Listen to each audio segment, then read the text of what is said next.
In that moment, my hand shook as Lisa slammed her palm on the kitchen table and told me that unless I signed over the deed to my own house, she and Steve would take Lucy away and I would never see my granddaughter again. The words clattered louder than the wind chimes on the porch, louder even than the ticking wall clock that had kept time through 50 years of marriage, widowhood, and every sacrifice no one seemed to notice.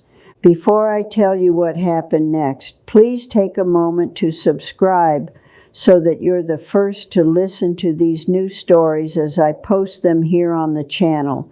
And click the like button to show other moms with grown-up kids that we're all in this together. I stared at the line where they wanted me to put my signature, feeling the weight of my late husband John's love and labor in every plank of the bungalow we built together south of Baltimore, and I felt something inside of me harden. The paper smelled like printer toner and stale coffee, but what I smelled most clearly was desperation that wasn't mine but theirs, and the metallic tang of betrayal hung in the air like the taste of blood on your tongue when you bite down too hard. Their demand wasn't just a demand, it was an ultimatum that would either erase my independence or put me on a collision course with the people I'd raised and the only family I had left, and I held my breath because I knew there were things they didn't know. "Mama, this is for your own good," Lisa said, her voice dripping with a sweetness that used to soothe scraped knees and late-night tears. Only now it felt more like syrup poured to hide poison. Steve stood behind her with his arms crossed, his eyes narrow the way they get when he's behind the wheel of his Toyota Camry and someone cuts him off. He didn't even bother sitting, as if looming over me was just part of the intimidation tactic. Lucy's giggle floated from the living room where cartoons played, a 4-year-old oblivious to the storm brewing 20 feet away, and that innocent sound burned like salt in a wound. I slid the pen away and forced myself to look out the window at the maple tree we planted in 1978 when Lisa was born, its roots deep and its branches still standing after all those hurricanes, reminding me that sometimes enduring is a form of resistance. This wasn't the first time my daughter used my love for Lucy as leverage, but something about the greed in Steve's eyes and the way Lisa twisted her wedding band screamed that this was bigger than a frustration about my clutter or an argument over Thanksgiving pies.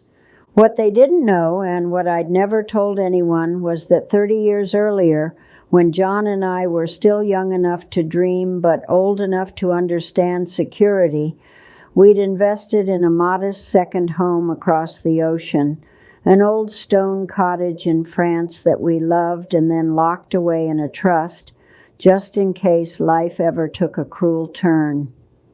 France was our secret word, a promise we whispered over Folgers on tired mornings and over Tylenol on sore evenings, a plan B we took comfort in but never had to use, and I'm glad I kept it from Lisa because secrets have a way of becoming lifelines when tides turn. As my daughter demanded a signature, I remembered the day John and I bought that cottage, drinking cheap red wine on a sunlit patio. We joked about calling our little escape, never imagining that escape would one day be freedom from our own child's greed. I didn't know then that this confrontation would be just the first of many times Lisa and Steve would try to bulldoze me, or that the very house we sat in would soon feel like both a battleground and a sanctuary, while I plotted how to protect the life I built. Instead of signing, I put the pen down and told them I needed to think, which sent Steve's jaw clenching and Lisa's eyes narrowing. The tension crackled like static before a storm, and I could feel the open loop of this standoff pulling tight around all of us. The truth is, after John died 2 years ago, I spent most mornings at our kitchen table alone with the coffee pot gurgling and the morning newspaper, trying to keep my routine and my dignity while the world kept spinning without him. At 72, I wasn't naive about finances or property. I'd paid bills, handled the mortgage, and even fixed a leaky sink myself after watching a YouTube video, because you learn to be resourceful when you're raising a child on a mechanic's salary and a nurse's wages. The obituary I ran for John in the Baltimore Sun didn't mention the cottage in France because I knew how nosy this town can be, and because I understood that greed can smell security like dogs smell fear. Lisa and Steve came by more frequently after the funeral, arms full of casseroles and smiles that looked more like rehearsed sympathy, and at first I believed they wanted to be there for me and their father's memory. But gradually, the visits morphed into comments about how hard it must be for me to maintain a house alone, suggestions to downsize, jokes about old ladies and staircases, and then one day Lisa said, "You know, we could help handle your accounts if it's getting confusing." I kept a ledger just like John had, columns of dates and amounts written in my neat cursive, checks to BGE for electricity, to State Farm for insurance, to the county for property taxes, everything balanced down to the cent, so I didn't need help, I just needed time. Steve liked to make remarks about how we live in a digital age and how I could sell the house and move into a condo like his parents in Florida, but every time he said it, I felt like my home's walls leaned in protectively around me. Lucy was always the bright spot, her 4-year-old questions about birds and clouds reminding me of Lisa at that age, before money and ambition hardened her smile, and before marriage to Steve added an edge to her voice. During one of those early visits, I overheard Steve whispering on the phone outside my window about assets we could liquidate, and when I opened the door to ask him to come in for dinner, he snapped at whoever was on the line to call back and forced a grin at me that didn't reach his eyes. I filed that away because John always taught me to listen more than I speak, and I began to write little notes on the back of grocery receipts about odd comments or suspicious requests, tucking them in a drawer under the phone. Time has a way of revealing intentions, and by the first Christmas after John's death, I suspected that Lisa and Steve saw me less as a mother and more as a walking estate plan. On New Year's Day, I opened my Chase app on my old iPad and saw a pending debit transfer for $2,500 that I didn't authorize, labeled as Home Improvement Advance, and my stomach dropped like it did the first time I realized Lisa had lied to me in high school. When I called the Chase Fraud Hotline, a kind woman with a calm voice listened, and then told me they had attempted to link my checking account to an unfamiliar online payee, but the bank's policy required my 2-factor verification, which is why the transfer was flagged and declined.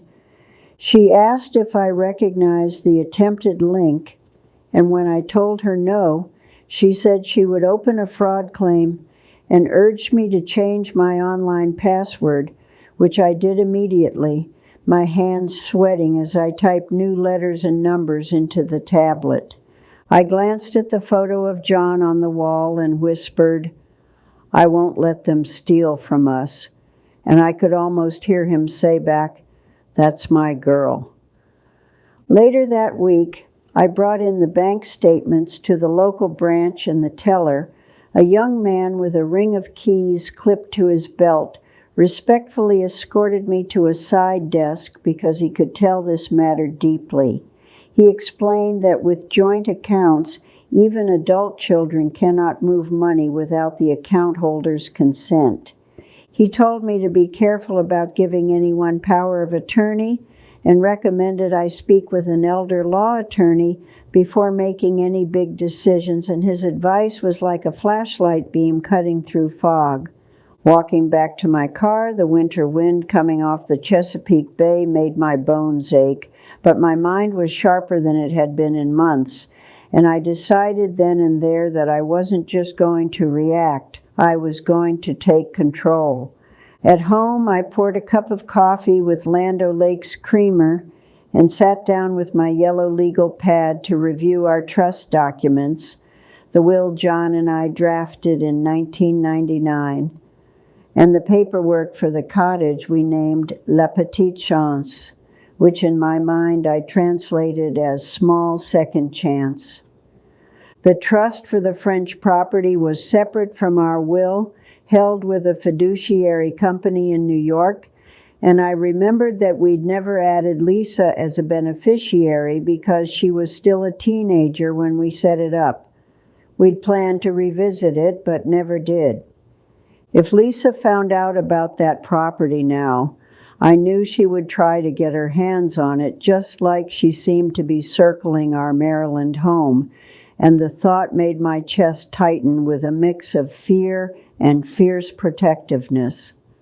I decided to drive to the county clerk's office the next day to pull a copy of the deed to my house and make sure there were no liens or irregular filings. I wanted to confirm that my name was still the only one listed, a simple act that felt like reclaiming agency. At the clerk's office, the musty smell of old paper and the hum of fluorescent lights greeted me, and after filling out a request form, I sat on a hard plastic chair and watched a wall clock tick like a judge's gavel. While I waited, I overheard two neighbors whispering about a son who had forged his mother's signature on a quitclaim deed, and my skin prickled because the world seemed full of stories like mine, stories of older women being tricked by the very people they'd diapered and fed. When the clerk handed me a photocopy of the deed, my eyes scanned quickly. My name, John's name crossed out by his death certificate notation, no liens, no second names. I let out a breath I didn't realize I'd been holding and tucked the paper into my purse like a talisman. That evening, Lisa called to say she and Steve wanted to come over Saturday to go over the paperwork again, and I told her I wasn't ready to sign anything, which triggered a tense silence that lasted so long I thought she'd hung up. "Mom, we're just trying to help," she finally sighed, and I heard Lucy in the background asking for apple juice. The domestic sound clashed with the cold pressure of the call, and I felt anger rise like bile. When I hung up, I pulled out one of John's old spiral-bound notebooks and began jotting down names of attorneys I remembered from neighbors' stories and from when we updated our wills years ago. I wrote Elder Law Center in Annapolis, Free County Legal Clinic, call Monday, and ask at church for referrals, because I knew I needed allies who could navigate the laws and processes I was about to wade into. Sleep didn't come easily that night. I lay under my crocheted quilt, listening to the low hum of my refrigerator, replaying every conversation with Lisa over the last year, trying to see if I had missed clues that she would turn on me like this. The following morning, I filled a thermos with coffee and headed to the Saturday market, where my friend Dolores sells homemade jams. I needed to see a friendly face and to test the waters about attorneys without broadcasting my situation to the whole county. Dolores noticed the worry on my face before I could fake a smile, and after I bought 2 jars of peach preserves and some tomatoes, she leaned over and whispered, "What's wrong, hon?" Her compassion cracked the dam, and I told her enough to get the point across. No specifics about the cottage in France, just that Lisa and Steve were pressuring me to sign over my house and messing with my money without permission. Dolores's eyes narrowed in that protective way women get when their friends are threatened, and she said, "Talk to my cousin Mary Beth. She's a paralegal at the county courthouse, and she's seen this before. She can point you in the right direction." That afternoon, I called Mary Beth from my porch swing, the slats creaking under my weight as I dialed the number on a bright yellow post-it Dolores had scribbled for me. Mary Beth answered on the second ring. She confirmed that under Maryland law I had full control over my property and finances unless I voluntarily transferred ownership or a court declared me incompetent, which was not the case. She also cautioned me about recording conversations without consent because Maryland is a two-party consent state, meaning I couldn't secretly tape Lisa and Steve without breaking the law. Her mention of consent laws made my stomach drop because the thought had crossed my mind to record them, but I thanked her for the clarity. The last thing I needed was to undermine my own case with an illegal recording. Mary Beth also suggested that I check my credit reports and freeze them in case someone tried to open lines of credit in my name. She explained that under federal law, I could place a free fraud alert by contacting one of the major bureaus, which would require any lender to verify my identity before approving new credit.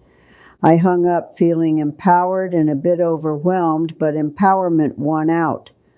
I sat down at my kitchen table with my laptop and used my consumer cellular service to pull up my credit reports, scanning for suspicious inquiries. Sure enough, I saw a soft inquiry from a mortgage lender dated a month ago that I didn't recognize. Mary Beth had told me these could be pre-qualification checks, but given the context, I decided to freeze my credit right then through Equifax, Experian, and TransUnion. The process was free, but required me to create a PIN, write down codes, and keep them somewhere safe. I labeled an envelope, "Credit Freeze Info July," and stuck it between recipes in my cookbook binder because Lisa never cooks from scratch and would never look there. With my credit locked down, I turned to the will and trust again, making notes about who the beneficiaries were and where the French property fit.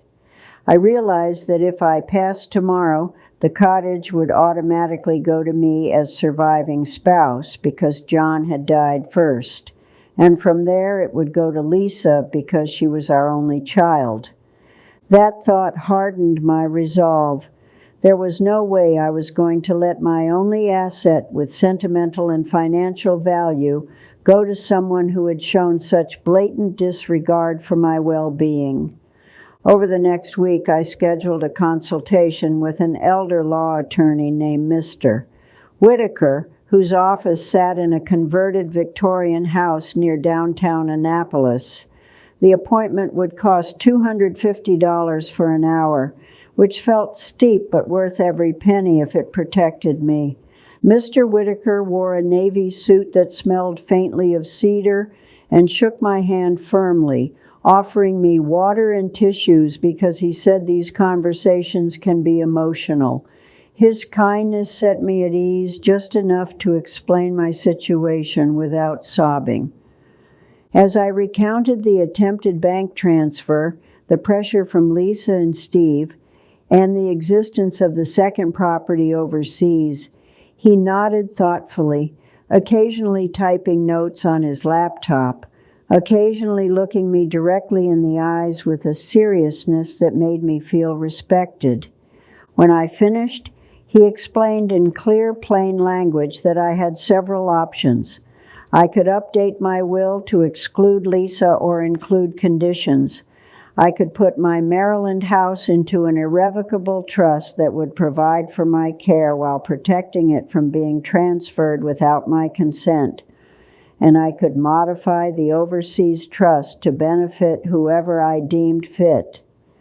He warned me that if I left Lisa completely out of my estate, she might contest the will and create a protracted probate fight, But he said there are ways to minimize her grounds to challenge, such as leaving a small bequest and documenting my reasons in a letter that would be sealed until my death. Mr. Whitaker also explained that under Maryland law, I was under no obligation to share my financial decisions with my adult child, and that emotional blackmail using grandchildren was not a legal argument. It was moral failing on their part. He asked if I'd considered naming someone else as a medical and financial power of attorney in case I became incapacitated. I hadn't, and the thought of it made my heart beat a little faster because the only family I had was the one exploiting me.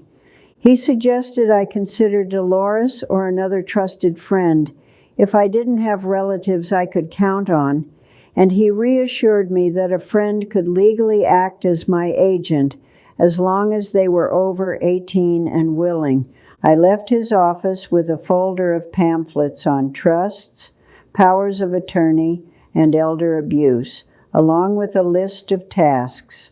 Open a new bank account at a different institution like U.S. Bank to separate some funds, change the locks on my house, draft a new will, and think about to whom the French property should ultimately go. Driving home along Route 50 with the midday sun flashing through the windshield, I thought about how to execute a plan without letting Lisa and Steve suspect I was onto them. I couldn't just cut them off cold, not when I risked them denying me access to Lucy, but I also couldn't continue as if everything was fine. I decided to start with something small but symbolic. I stopped at Lowe's on my way home and bought new deadbolts and doorknobs, plus a set of Mr. Clean Magic erasers because the kitchen walls needed scrubbing. The act of picking out hardware felt empowering, like picking out armor. Back home, I changed the locks myself using a screwdriver and instructions from YouTube. The screws were stubborn and my hand shook, but by the time I finished, I felt a surge of pride that I hadn't felt since I fixed the toilet flapper last winter.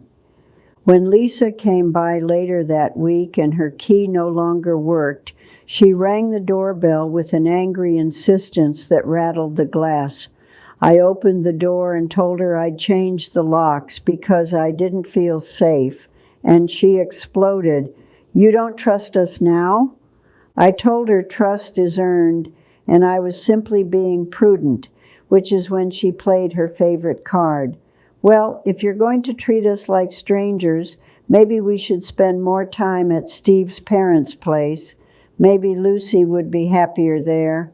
Her threat was a dagger, and I felt my breath catch, but I kept my voice calm as I reminded her that I love Lucy more than anything and would never refuse to see her. I said that if they needed space, they could have it, but that I wouldn't compromise my safety. Steve stood behind her, silent but radiating anger, and I wondered if he'd ever loved me like a mother, or if I had just been an obstacle between him and a potential inheritance. They left that day with a slam of the screen door that echoed down the hall, and I sank into my recliner with tears hot and heavy, but under the tears there was an emerging sense of clarity. They were showing me who they were, and it was time I believed them. The following week, I went to Wells Fargo and opened a new checking account, depositing enough money to cover my bills for the next 3 months and leaving only a modest amount in my old account for daily expenses. The banker offered me a bottle of water and smiled as she printed my new account documents, but behind my smile I felt sad that secrecy had become my shield. On my way home, I stopped by CVS to pick up my prescriptions and overheard 2 women my age discussing a YouTube channel called Grace's Stories. One of them said, she shared a story about a woman whose son tried to sell her house right out from under her, and my ears perked up. That night I sat at my kitchen table with my iPad and searched for the channel. I watched a video of a gentle-voiced woman recounting a tale so similar to mine that it felt like fate, and she talked about lawyers, bank alerts, and setting boundaries. Her words were both validating and galvanizing. I thought, if she could share her truth and protect herself, maybe I could too. And the seed of telling my story began to sprout in my mind, even as I focused on moving forward with my plan. When Lisa texted me a week later asking if she could borrow my car because theirs was in the shop, I felt that old impulse to say yes. She'd learned to exploit my generosity over decades, and I always wanted to help my child, but this time I paused. I remembered how Steve insisted on using my AAA membership when his own car battery died last winter, draining my annual service call limit. I remembered being left without roadside assistance when my own old sedan broke down on Route 40 last March, and I remembered standing on the shoulder in the rain, waiting for a tow I had to pay cash for because I'd already used my AAA call on them. So I told Lisa, "I'm sorry, sweetheart, but I can't. I don't feel comfortable lending my car out right now," and her reply was immediate. "Fine. Don't expect us to drive you to your doctor's appointment next month then." That little moment might seem insignificant, but it was one of the first times I said no and accepted the backlash without backing down, and it set the stage for bigger acts of defiance that were to come. As spring thawed into humid Maryland summer, I spent my days planning in plain sight, baking pies for church, mowing my lawn, and slowly transferring utilities and auto payments to my new bank account. I kept a log of each change, writing down confirmation numbers and dates like my own paper trail in case I needed proof later. Every few weeks I'd get a brand new piece of mail from a bank or credit card company thanking me for your recent inquiry about a home equity line, and each time I'd call the number and tell them I hadn't made any inquiry, reinforcing the fraud alert on my credit file. In mid-June, Lisa and Steve asked me to watch Lucy for a weekend while they went on what they called a marriage retreat. And I agreed because Lucy is my heart, but also because having Lucy at my house would give me time to think without them popping in unannounced. We baked cookies together, flour in her hair and my heart swelling, and at nap time I pulled out a box of old photo albums from the hall closet. As Lucy slept on the couch, I sat on the floor turning pages of pictures from the 1980s, John in overalls, Lisa as a toddler, me with big hair and bigger dreams.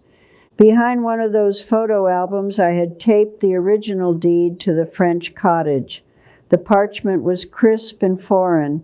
The signature at the bottom, a version of my name with an accent mark the notary had insisted on adding, and I marveled that this slip of paper might be the lifeline that saved me decades later.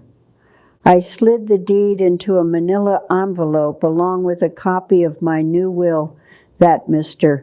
Whitaker had drafted. This new will left Lisa my grandmother's rocking chair and a $1,000 check to acknowledge her as my daughter, but nothing more. And it directed that the Maryland house be sold upon my death with proceeds going to charity. The French cottage, however, was designated to Lucy via a trust that would be managed by Dolores until Lucy turned 25. Writing Lucy into the trust warmed my heart and eased my guilt about cutting Lisa out. I didn't want Lucy to suffer for her parents' greed, and I remembered Mr. Whitaker saying that by leaving Lisa something small, I reduced her grounds to contest the will. The weekend after Lisa and Steve returned from their retreat, they invited me over for dinner. a rarity. I drove to their suburban neighborhood in my old Ford Fusion, the dashboard clock blinking because I hadn't reset it after the last power outage, and I rehearsed neutral responses in my head. Their dining room smelled like some overpriced candle from Kohl's, and the walls were lined with perfectly staged family photos where Lucy looked happy and Lisa and Steve looked like magazine models. The superficial perfection made my skin crawl. We chatted about the weather, about Lucy's preschool, about my garden, but I could feel an undercurrent building, and sure enough, as dessert was cleared, Lisa put her fork down and said, "Mom, we need to talk about the house again. We've spoken to a mortgage advisor, and he said you'd get top dollar if you sell now. We could help you handle everything." Steve nodded, adding, "Interest rates are low, and you could live comfortably in a retirement community. Besides, that house is too big for you." I sipped my tea and looked at their shiny hardwood floors, at the faint reflection of my tired face, and I made a decision. I told them I wasn't selling, that I had updated my will, and that they needed to respect my choice. Lisa's eyes widened like saucers. Steve's face turned red. The mask of politeness dropped, and what came next was a barrage of accusations. How selfish I was being, how I was robbing Lucy of her inheritance, how Steve had spent hours researching for my benefit, how unfair I was. In the past, I would have apologized or softened my stance to keep the peace, but this time I simply repeated, "I'm not selling and you need to accept that," and I stood up, pushing my chair back deliberately. Lisa's voice rose. "Fine, if you won't listen, then don't expect us to keep bringing Lucy over. You'll be alone. Is that what you want?" The threat hung heavy, but I saw it clearly for what it was. Manipulation through access to my granddaughter, and a test of whether their control still worked. My heart twisted, but I refused to yield. "I want a relationship with you and Lucy," I said calmly, "but I'm not going to trade my home for it." I left their house to the sound of Steve muttering under his breath and Lisa slamming cabinets, and as I drove home with the sun setting over the Patuxent River, I felt both shaky and resolute, my palms sweaty on the steering wheel, my eyes wet with tears I refused to let them see. That night I cried in the shower where no one could hear me, the hot water masking my sobs, but when I stepped out and saw my reflection in the fogged mirror, I felt an emerging strength. I wasn't a doormat, and I wasn't going to let my own child bully me into surrendering everything John and I built. The next morning I called Dolores and told her I'd named her as the trustee for Lucy's share of the French property. She gasped and then laughed, flattered and humbled, and promised she would honor whatever I decided and protect Lucy's interests when the time came.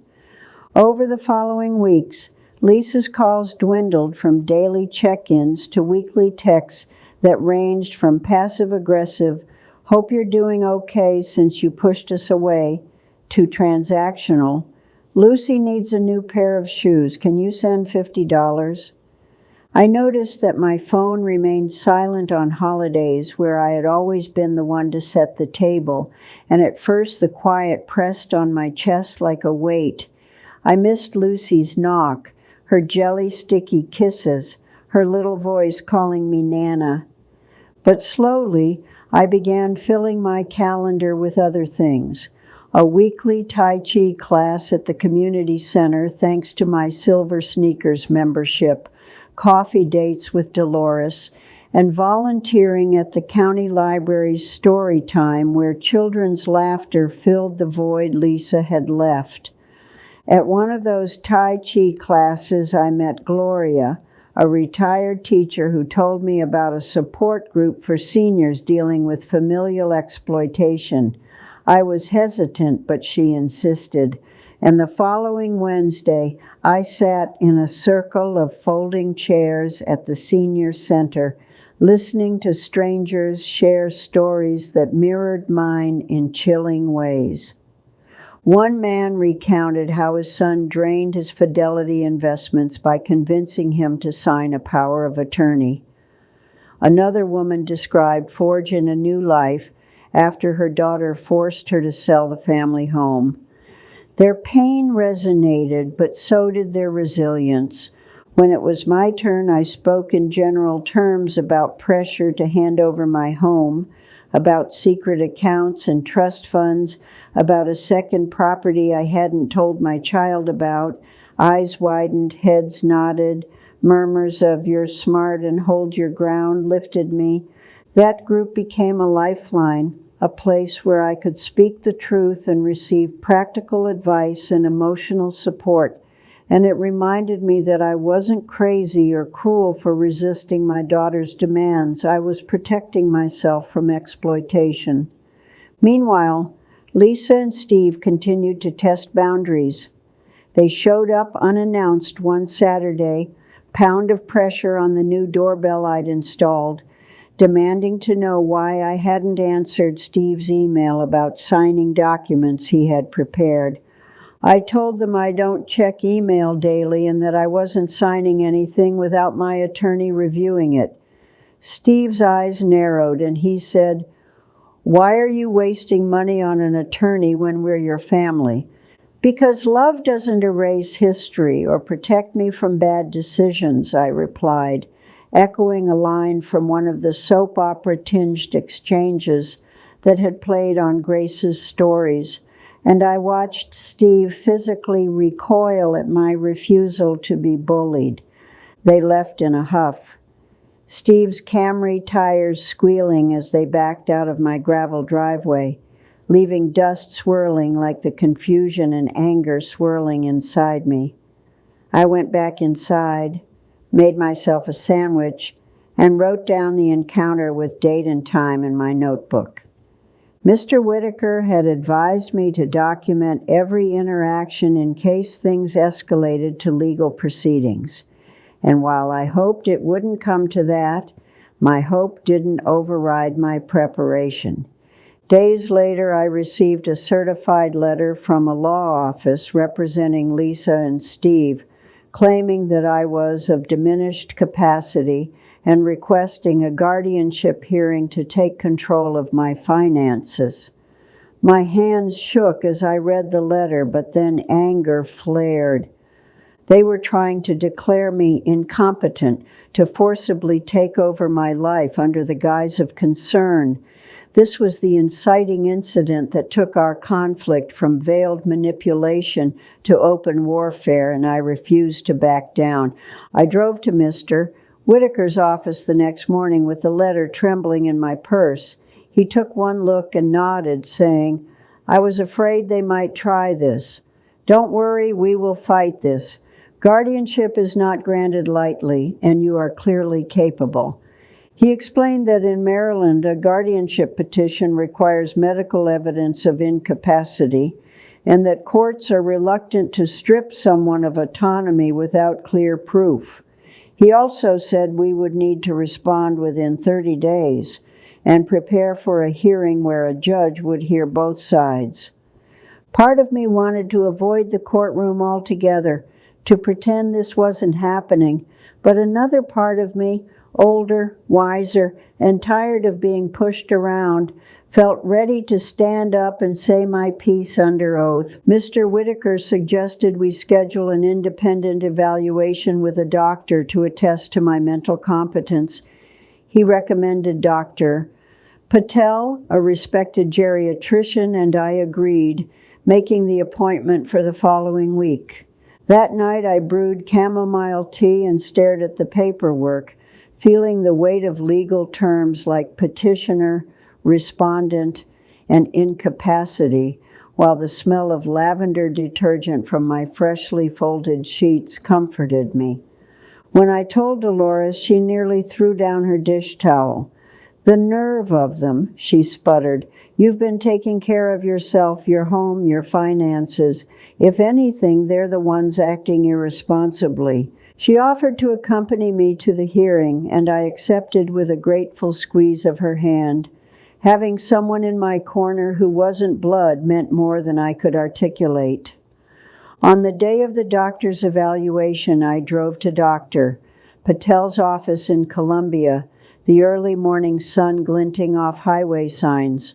My stomach fluttered, but I reminded myself that this test would prove my competence and expose Lisa and Steve's cruelty. Dr. Patel was gentle and methodical. She asked about my daily routines, my finances, my memory, my ability to cook, drive, and manage medications. She had me recall words, draw a clock, and count backward from 100 by sevens.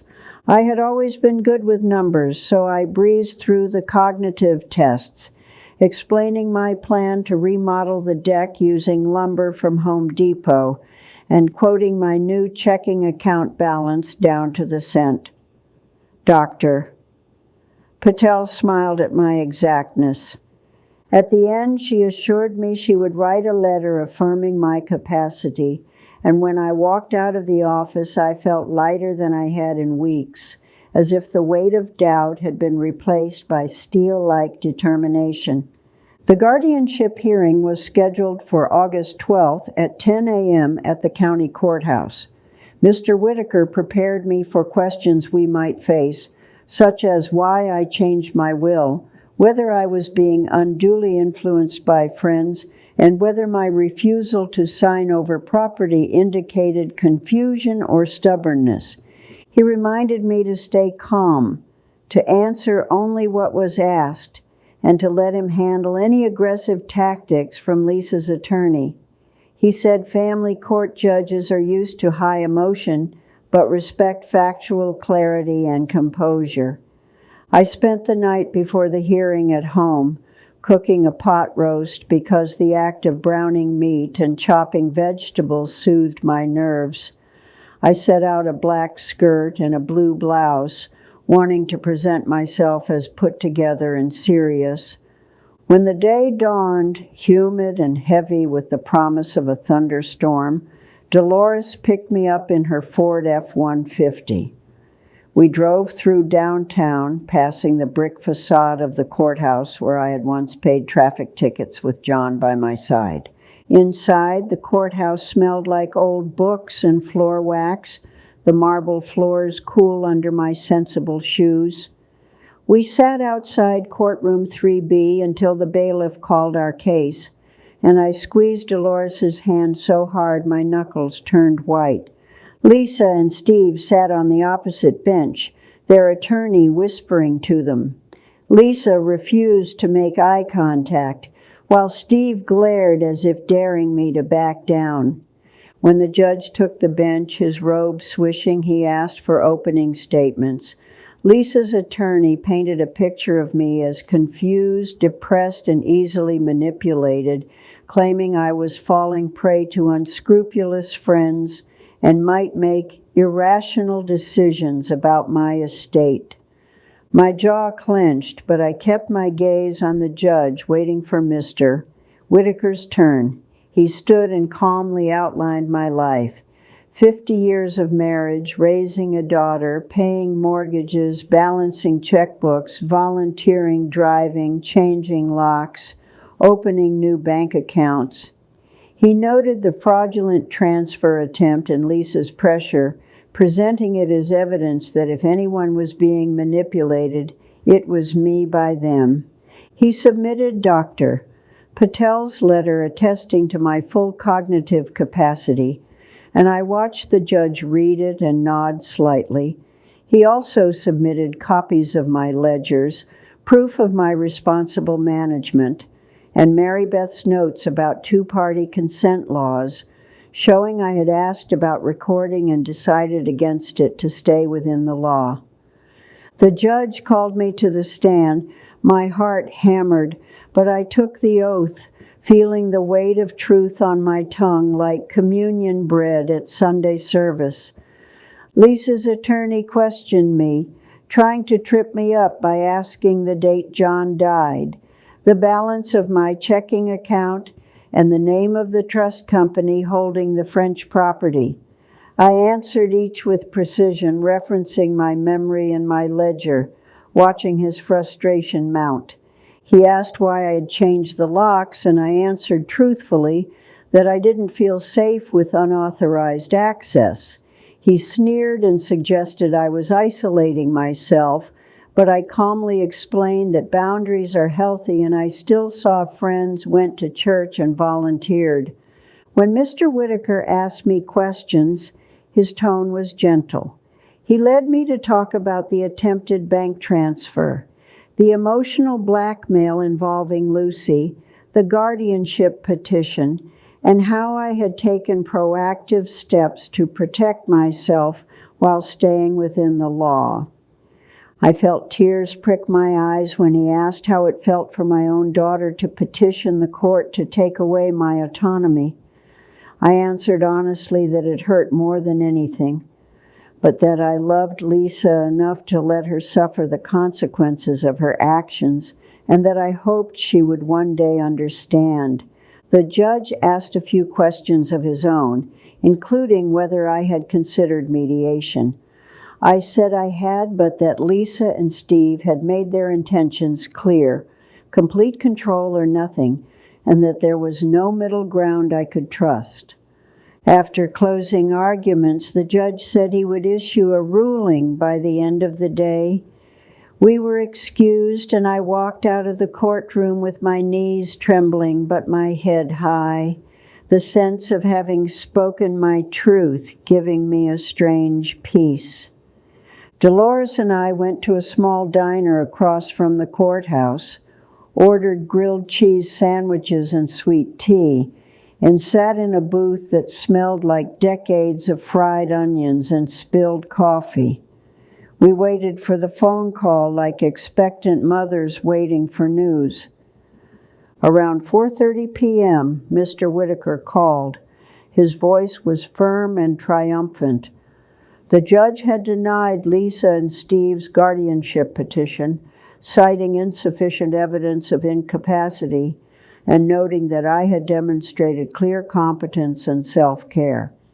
He also admonished them in his written decision for attempting to use guardianship to gain control over my assets, warning that such misuse of the process could result in sanctions if they persisted.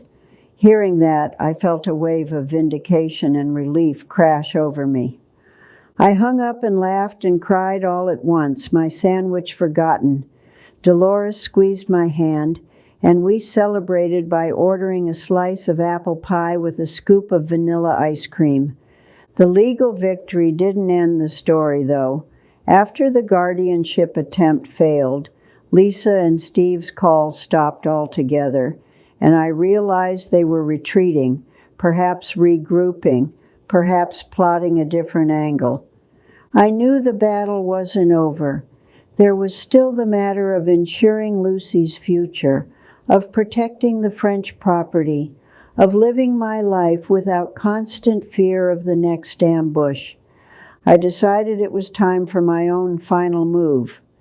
I would sell the Maryland house on my terms before Lisa could manipulate me into something else, and I would relocate to a place where their access to me and my affairs would be limited, maybe even to that little stone cottage across the ocean whose walls held our laughter and love. Selling the house would be bittersweet, but I reminded myself that a house is wood and drywall, home is memories, and I could carry those with me anywhere.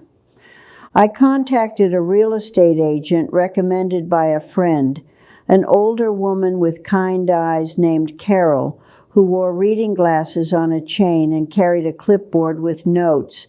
She came over, walked through my house, and suggested minor repairs and staging tips to maximize value. We listed the house for $395,000, a fair price for my neighborhood, and I carefully timed the listing to coincide with the end of summer when families were looking to move before the school year started. Carol mentioned that homes in our ZIP code were averaging 15 days on the market. Within a week, we had 3 offers. The highest was from a family with young kids who wrote a letter about loving the mature trees and the community. They offered $410,000 with a 30-day closing, and Carol said it was solid. I accepted their offer, and at closing I signed papers under fluorescent lights with my hand steady, feeling John's presence as if he were guiding my pen.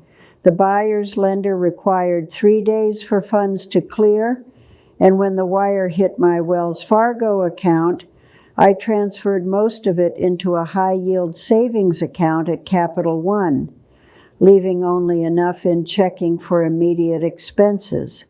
Lisa found out about the sale through the neighborhood grapevine, and she called in a fury, demanding to know why I would sell our family home without consulting her.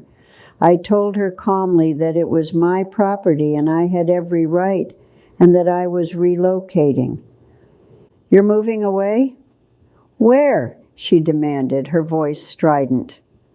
"I don't think that's relevant," I said, and the truth was I had already arranged my travel through AAA. I would fly out in October with Dolores to the little cottage in France for 6 months, something I had looked into thoroughly. U.S. citizens can stay in France for up to 90 days without a visa, and I'd apply for a long-stay visa if I wanted to extend. Lisa sputtered about how cruel I was, how I was abandoning Lucy. I reminded her that she had used Lucy as a bargaining chip for months, and that if she wanted me involved in Lucy's life, she needed to treat me with respect. I ended the call with a heavy heart but no regret, feeling the end of a chapter as tangibly as the end of a book you close with a sigh. Packing up the house was a mix of grief and freedom. I wrapped wedding china in newspaper, took down the wall clock, and placed photo albums in plastic bins. I donated furniture to Habitat for Humanity and kept only what I would need for the cottage and what held deep meaning. Before leaving, I hosted a small dinner with Dolores, Mary Beth, Gloria, and a few friends from Tai Chi and the support group. We sat around the same kitchen table where Lisa had tried to bully me, eating potluck casseroles and laughing, tears in the corners of our eyes for the life I was closing and the adventure I was beginning. On my last night in the house, I walked through each room, touching the door frames, whispering a thank you. I stood in the doorway to Lisa's old bedroom, remembering the time she painted the walls purple and spilled paint on the carpet, and I let the memory float away like a balloon. I slept on the couch that night, the bed already disassembled, and I dreamed of John in the French cottage, his hands calloused but gentle as he repaired a shutter while I held nails. He looked at me and smiled, and I woke up with tears on my cheeks, but with a lightness I hadn't felt in years. Dolores drove me to BWI Airport early on a crisp October morning. My suitcases were loaded with clothes, my important documents in a locked bag, my phone charged. We hugged for a long time at the curb, promising to call and write and meet again. As I sat on the plane, the engines humming, I looked out the window at the Chesapeake Bay, sparkling under the rising sun. I thought about the girl who left home at 18 to marry a mechanic named John, the woman who lost him and almost lost herself to her daughter's greed, and the 72-year-old embarking on a new chapter in a stone cottage across the ocean.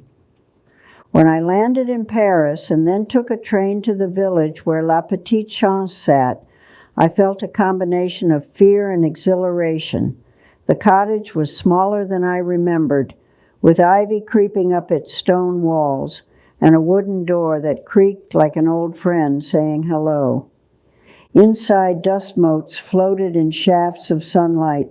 The air smelled of lavender and old wood, and the space felt both foreign and familiar, like a piece of my life I had set aside and now reclaimed. I spent the first week cleaning, airing out linens, and reconnecting the electricity and water. I met the neighbors, a couple in their 60s who remembered John and me, and who brought over a basket of baguette and cheese to welcome me back. Life in the cottage was slower, simpler. I walked to the market for fresh produce, sat on the patio to drink coffee, and read books by the fireplace at night. I sent postcards to Dolores and a separate one to Lucy, addressed to Lisa's house, telling her Nana loved her and hoped to see her one day.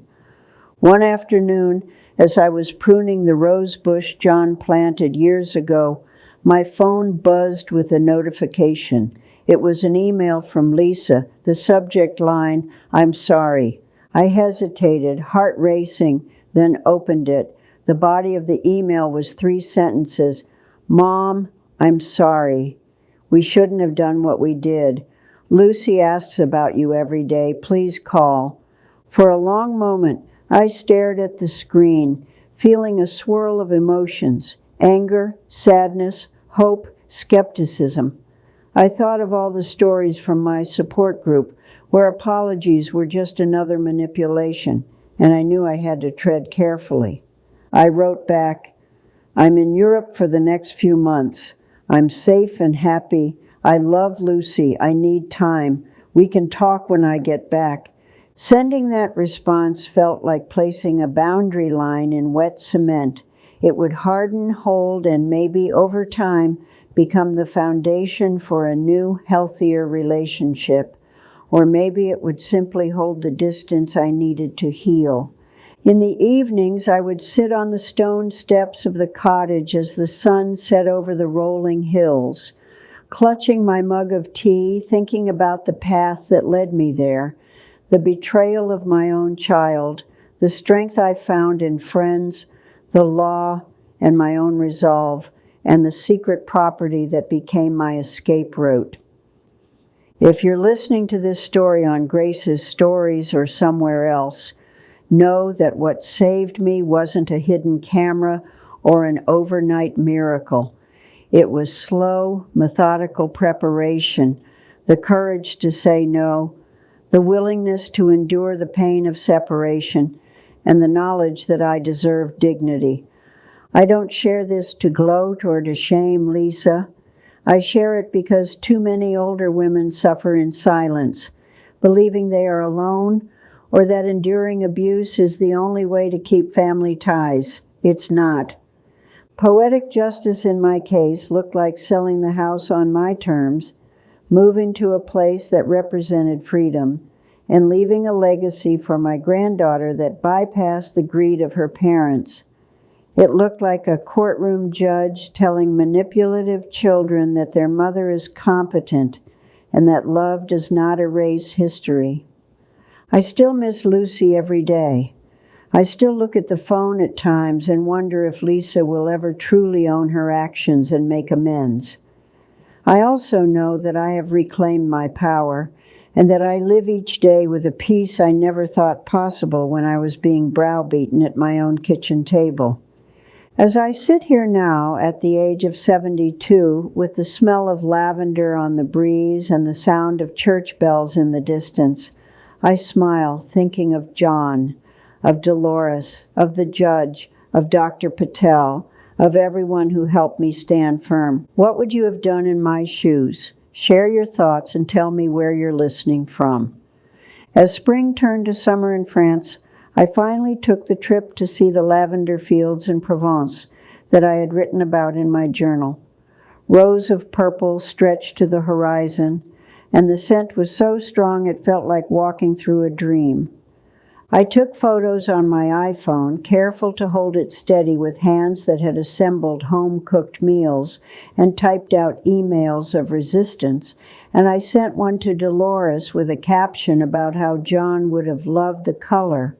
In the small towns we drove through, I saw American brand logos on tourist t-shirts, Nike swooshes, Disney characters, and even someone carrying a Target tote bag. And I smiled at the reminder that our worlds are always intertwined even when we think we've escaped. On the train ride back, a French teenager wearing AirPods asked if I needed help lifting my suitcase. His kindness reminded me that good people exist everywhere and that future generations might treat their elders with more respect than some in mine did. Back at the cottage, I sat under the stars and thought about how far I'd come from that kitchen table confrontation, about how many twists and turns this journey had taken, and about how grateful I was for every brand alert, every friend's advice, every legal document, and every quiet moment of courage that brought me here.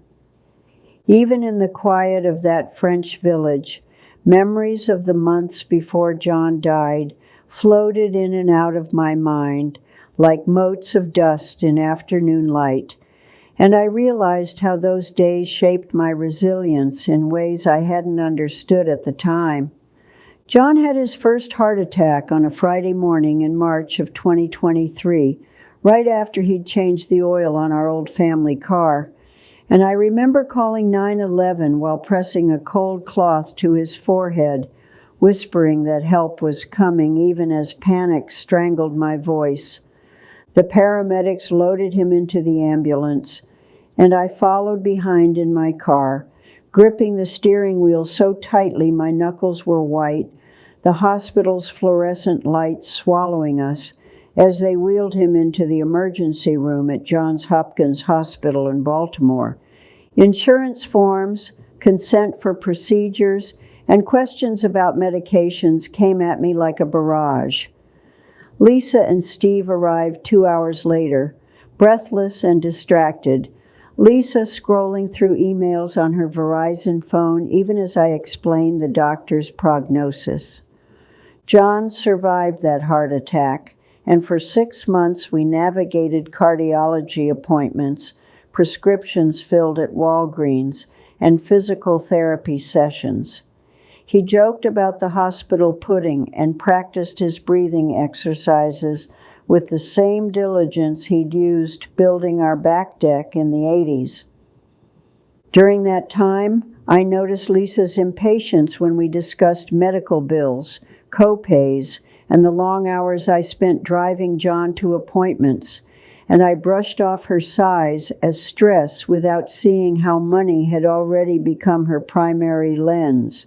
I remember paying a $1,200 bill to Johns Hopkins out of our savings and watching our account balance dip. But I never hesitated because the cost of caring for my husband was never measured in dollars, and because we'd been frugal all our lives, rarely eating out at places fancier than Red Lobster or treating ourselves to anything beyond the occasional splurge at Kohl's. When John passed 6 months later, his second heart attack, sudden and unforgiving, Lisa cried at the funeral service but disappeared shortly after the last casserole was eaten, leaving me to sort through his toolboxes, his service records, and the decades of receipts we kept in an old shoebox. Going through those receipts, I found the faded carbon copy of the deposit we'd made on the French cottage in 1993, the amount in francs scribbled next to a conversion to dollars, and seeing John's handwriting made my heart ache and my resolve strengthen. In high school, Lisa had gotten her first job at Safeway bagging groceries, and I'd taught her to save half her paycheck in a jar. Back then, she listened, but by college she was leaning on our credit card for textbooks and then for spring break trips, promising to pay us back but often forgetting. I didn't realize at the time how those early patterns of entitlement would expand into the large-scale greed I faced decades later. But as I sat in that French cottage, I traced the line from her small fibs about cash to her willingness to file for guardianship. There were good memories, too. Lisa and I laughing as we burned a batch of cookies because I'd mixed up teaspoons and tablespoons, the way she used to crawl into my lap during thunderstorms when she was Lucy's age, the handmade Mother's Day cards she once spent hours coloring. One of those Mother's Day cards had a stick figure drawing of me and Lisa holding hands with the words, "I will take care of you forever," scrawled in blue crayon, and I had kept it tucked in my dresser for years until the day I packed up the house and found it again. It made me sob, then smile, then tuck it into my suitcase as a reminder that people change and promises sometimes fade. In the months after the guardianship hearing and before I sold the house, Lisa tried another tactic. She showed up with a gift, a shiny Keurig coffee maker still in its Target box, saying she wanted to make amends with a peace offering. I thanked her, accepted the box, and then donated the machine to the local women's shelter because I knew that a household gadget wasn't going to plaster over the chasm her actions had created. Still, the gesture planted a tiny seed of hope that maybe one day she might reflect deeply on what she'd done. Steve, meanwhile, doubled down on coldness, refusing to return my tools he had borrowed and making snide comments when he saw Dolores mowing my lawn, implying she was taking advantage of me when in fact she was doing what true friends do, showing up. There was a moment, though, when I saw a crack in Steve's armor. After the guardianship hearing, I received a misdirected email from a law firm addressed to him regarding a pending lawsuit over a failed real estate investment, and I realized that their pressure on me might have been fueled by their own financial missteps.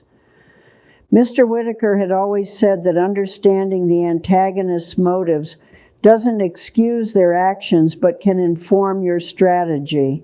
And that email clarified that Lisa and Steve had debts they were desperate to cover, making my assets all the more tempting. I forwarded the email to my attorney and then deleted it, not wanting to dwell on Steve's problems. I had my own life to live and my own healing to prioritize. Preparing the house for sale involved more than clearing clutter. I had to schedule a pre-inspection, meet with the appraiser, and ensure all the paperwork was in order. The appraiser noted the newer roof we'd installed in 2015, the updated HVAC system we'd financed through a low-interest loan from Home Depot's credit services, and the hardwood floors John had refinished by hand. I remembered how we'd used an Ace Hardware gift card we got for our 40th anniversary from the church ladies to buy a new stove, and I smiled at the memory of John cooking Sunday bacon while humming to Johnny Cash on our old radio. Canceling my utilities was another exercise in closure. I called BGE to schedule the final meter reading, Verizon to transfer my landline number to a mobile plan, and Xfinity to return the cable box. Each call included hold music and scripted apologies, but each also represented a thread being severed with my old life. When the Comcast representative asked why I was canceling, I said, "I'm starting a new chapter," and she said she hoped it was a happy one. Her kindness through a headset made me tear up unexpectedly. Throughout this process, Lucy remained my North Star. I continued to write her postcards, sometimes including little pressed flowers from my garden, sometimes telling her stories about her grandfather building things with his hands, sometimes drawing small hearts and signing, "Love, Nana." I never spoke ill of Lisa in those notes because I didn't want to weaponize Lucy's affection. I wanted her to know she was loved unconditionally by her grandmother, even if I was continents away. Before boarding the plane to France, I stopped by the bank to pick up travel cash and a Visa travel card and the teller, noticing my passport, asked excitedly where I was headed. When I told her, she said she'd always dreamed of going to Europe but hadn't had the chance, reminding me again that I was privileged to have this opportunity, even if it had sprung from painful circumstances. The flight itself was a mixture of nervous anticipation and exhaustion. I watched 2 in-flight movies I barely remember and practiced my rudimentary French phrases under my breath, phrases John and I had joked about in the 90s when we thought we'd retire there as spry 60-year-olds. At Charles de Gaulle Airport, I navigated signs, retrieved my luggage, and found the train station, all while marveling at how many years had passed since I last traveled internationally. I felt a bit like a student again, learning, observing, and absorbing, my senses heightened. The train ride to the village took 2 hours and offered views of rolling countryside dotted with hay bales and vineyards. I pressed my forehead to the cool glass, thinking about how far I had come emotionally and geographically from the kitchen confrontation with Lisa, from the guardianship petition, and from the fear that once tethered me. In the village, the small grocery store carried brands I didn't recognize, but I smiled when I saw a familiar jar of Jif peanut butter and a display of Coca-Cola bottles. I bought basics and paid in euros, missing the simplicity of swiping my debit card at Kroger, but relishing the novelty. My neighbor Pierre, a man with laugh lines and a weathered hat, helped me connect the gas and electricity, refusing payment and insisting instead that I join his wife and him for dinner. At their stone table, we ate a simple stew and crusty bread, communicating with gestures and laughter and the occasional Google Translate assistance. Back in Maryland, Dolores kept me updated via FaceTime.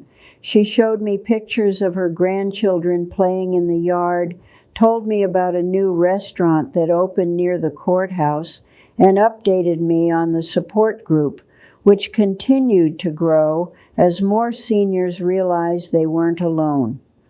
One Sunday afternoon in November, she called with surprising news. Steve had been arrested for fraud relating to that real estate lawsuit. Apparently, he had falsified documents and misled investors, and the case had been covered in our local paper with his mugshot on page 3.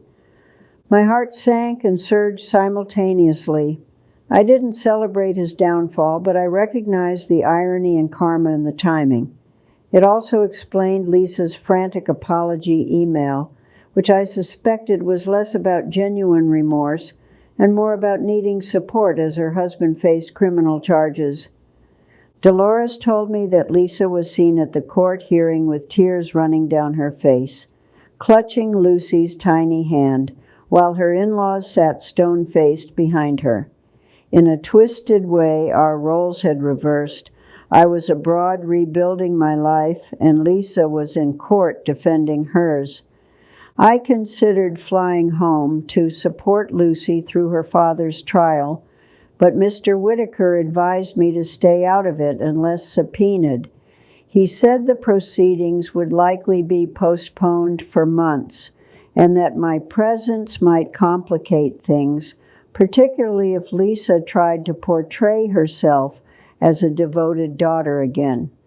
Instead, I sent an email to Lisa expressing my sympathy for Lucy and explaining that legal troubles are best addressed by the persons involved. I told her that while I cared about Lucy's well-being, I needed to maintain the boundaries we had established. In France, fall turned to winter, and the cottage's stone walls held warmth from the fireplace. I used my crock pot, which I had packed carefully in my suitcase, to make beef stew just like I would in Maryland, the smell reminding me of Sunday dinners with John. I also found a small American expat group through a bulletin board at the local library. We met once a month at a cafe to speak English share stories, and exchange practical tips about residency, taxes, and navigating healthcare abroad. One woman, Carol from Ohio, became a close friend, and we often walked together in the mornings discussing everything from Medicare to our favorite episodes of The Golden Girls. Throughout this period, my phone would occasionally buzz with notifications from my U.S. bank accounts, and I made it a habit to review them weekly. Staying vigilant from afar gave me comfort that Lisa and Steve couldn't touch my funds even if they tried, thanks to the fraud alerts and freezes I had in place. On December 20th, I received an email from Mr. Whitaker reminding me that end-of-year tax planning was important even from overseas. He attached a document explaining the foreign earned income exclusion and reminding me that my Social Security checks would continue, but my Medicare coverage would not apply abroad, details that reinforced how important it was to have done my homework before making this move. He also mentioned that the judge from our guardianship case had reached out informally to say that he hoped I was doing well, and that my case had prompted the county to start an awareness campaign about elder exploitation. I smiled at the idea that my struggle could help others. Christmas in France was quieter than the ones I'd known in Maryland. There were no stockings hung on our old mantel, no grandchildren tearing open gifts under our artificial tree, no Yankee Candle from Lisa labeled Christmas cookie. Instead, I attended midnight mass at the village church, listening to hymns in French, watching candles flicker, feeling tears roll down my cheeks as I thought of John and Lucy and the weight of love and loss. Afterward, the congregation spilled into the cold night, shaking hands and exchanging bisous, and I felt included in a way I hadn't expected. On New Year's Eve, I sat at my small kitchen table with a journal and wrote down everything I'd learned over the past year. Lessons about boundaries, financial literacy, legal systems, the importance of friends, and the resilience hidden inside me. I wrote that forgiveness is a process, and that sometimes love requires distance to survive. I also wrote down goals: to get my French residency visa sorted, to explore volunteering at the local school, to visit the lavender fields in Provence in June, and to continue sending Lucy postcards, no matter what Lisa did. The new year brought with it an email from Lisa with a scanned copy of a letter she'd written to me in her own handwriting. In it, she admitted that she'd been influenced by Steve's ambition and that she regretted trying to take control of my assets. She didn't ask for money, and she didn't mention Steve's legal troubles. She simply said she hoped one day I could forgive her. I cried reading it because the apology felt more sincere than the earlier "I'm sorry" email. It acknowledged wrongdoing without justifying it and didn't immediately pivot to a request or demand. Still, I didn't jump to reconcile.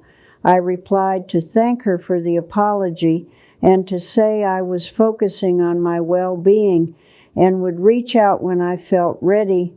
I told her that trust takes time to rebuild and that actions speak louder than words. Carol from Ohio said I was wise to move slowly, sharing her own story of rushing back into a relationship with her son after a betrayal only to be burned again. Her cautionary tale reinforced my decision to protect my heart while leaving the door ajar.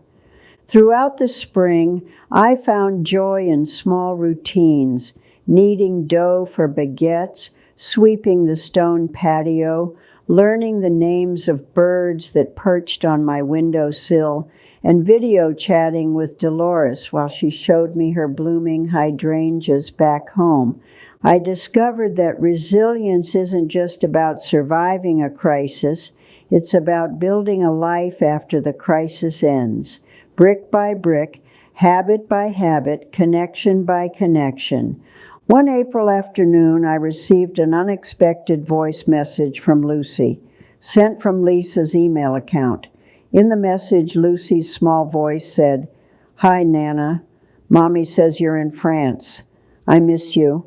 I'm learning to ride my bike. I love you." Hearing her voice made my heart swell and crack simultaneously.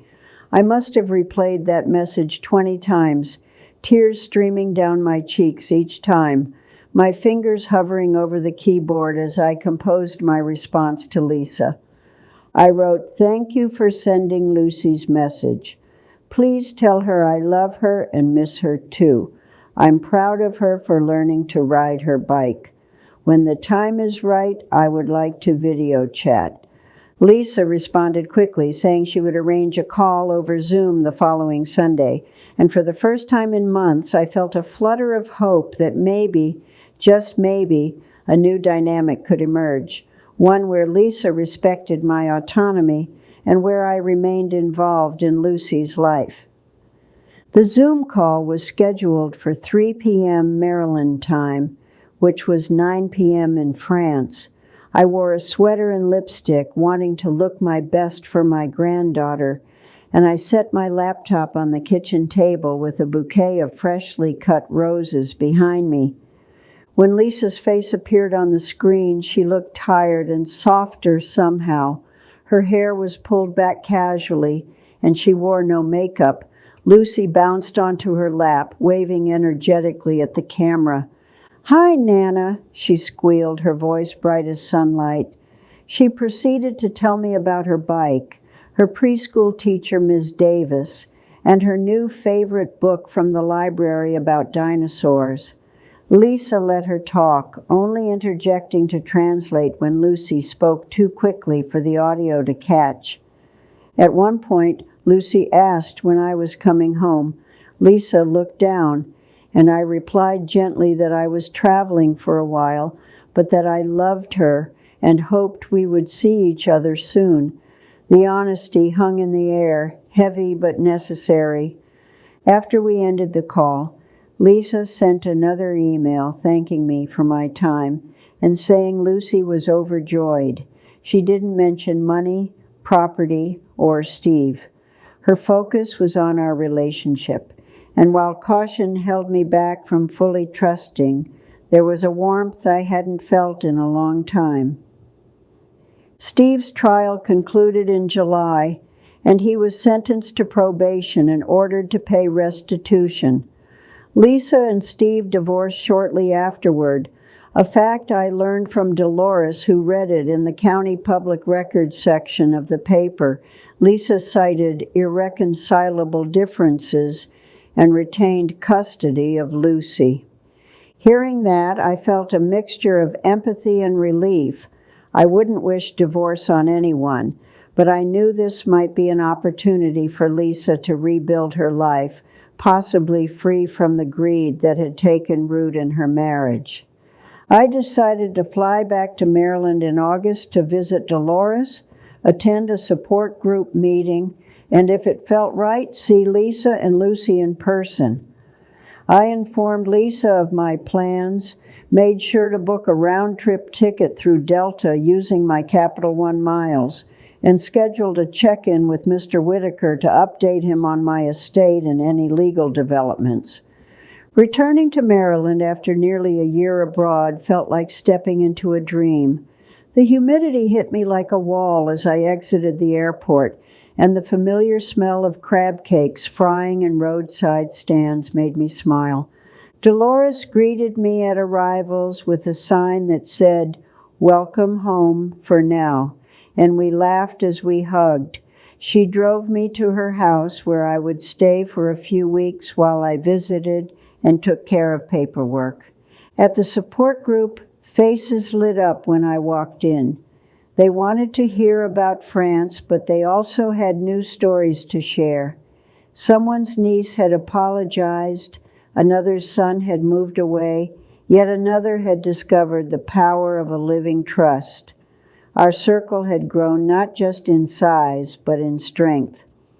After the meeting, I drove by my old neighborhood out of curiosity. The family who bought my house had painted the front door blue, planted hydrangeas in the front yard, and hung a wreath. I felt a pang of nostalgia, but also a swell of pride that another family was making memories there. Finally, I arranged to meet Lisa and Lucy at a public park near the river. I chose a neutral location because Mr. Whitaker had advised me to avoid returning to Lisa's house until I fully trusted her boundaries. When I arrived, Lucy ran toward me, arms outstretched, her pigtails bouncing. I lifted her up, inhaling the scent of her shampoo and sunshine, and felt tears prick my eyes. Lisa hung back, watching, then approached slowly. She looked leaner, wearier, but there was a softness in her eyes. She apologized again, this time in person, acknowledging that she had prioritized money over love and that she had been wrong. She thanked me for protecting Lucy's future, even when it meant cutting her out of the will, acknowledging that it had been the wake-up call she needed. We sat on a bench under a willow tree and talked for nearly 2 hours. We didn't solve everything, but we laid down ground rules: respect, no financial entanglements, honesty, and Lucy's well-being above all. I told Lisa that I had left the French cottage to Lucy through Dolores as trustee, and that nothing could change that unless Lucy decided otherwise when she came of age. Lisa nodded, tears glistening, saying she understood and even felt grateful now that she'd seen how her greed nearly cost her mother. As we walked back to our cars, Lucy tucked her small hand into mine and asked if I would be at her 5th birthday party next month. I hesitated, looked at Lisa, and she said, "We would love to have you," her voice sincere. So I booked a flight to stay an extra month. I decorated cupcakes with Lucy, watched her blow out candles, and held back tears as she wished for Nana to stay forever. I explained gently that I couldn't stay forever, but that I would be more present than before and that I loved her beyond measure. On my last day in Maryland, I visited John's grave at the cemetery across from the church. I stood in the humid air, placed a bouquet of fresh daisies on his headstone, and told him everything about the guardianship battle, the cottage, the court, the French sun, the tentative reconciliation with Lisa and Lucy's bike. The wind rustled the oak leaves above, and I imagined John smiling, proud of the strength I had found and the dignity I had reclaimed. I promised him I would continue living fully, loving fiercely, and guarding the legacy we built together. Back in France, as I write these words with the cicadas singing and the evening light turning the hills gold, I know that life is messy and people are flawed, but there is power in standing up for yourself, in trusting your instincts, in seeking help, and in believing that redemption is possible even after deep betrayal. If you've listened this far, thank you for walking this long road with me.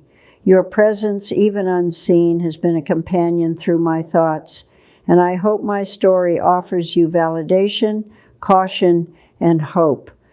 What would you have done in my shoes? Share your thoughts and tell me where you're listening from.